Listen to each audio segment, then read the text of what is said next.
మీకు గురువుల దర్శనం ఎలా లభించింది? ఎవరికైనా కనబడుతుంది, మేము కళ్ళు మూసుకుంటే తెలుస్తుంది.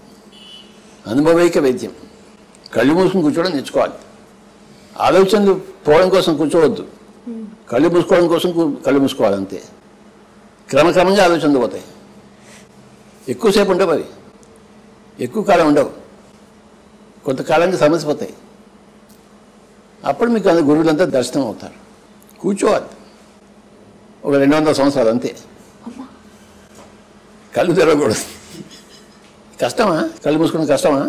కళ్ళు మూసుకోవడం కష్టం కాదు, 200 సంవత్సరాలు అంటే 200 సంవత్సరాలు. మరి మూడో కన్ను కావాలనుకుంటే కూర్చోవాలి, మరి 2 కళ్ళు మూసుకోవాలి.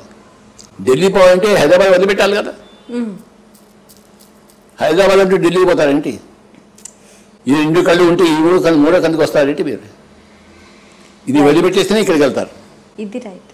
ఈ ఆన్సర్ బాగుంది సార్, నాకు బాగా నచ్చింది. ఒకటి పొందాలంటే ఒకటి వదులుకో. ఇది పొందాలంటే ఈ 2 కళ్ళు వదులుకోదు. ఇవి వదులుకుంటే అది వస్తుంది. ఇది వదులుకోకూడదు. నాకు ఇది కావాలంటే ఇట్లా అమ్మ కావాలి, బొవ్వ కావాలి అంటే ఎలాగా?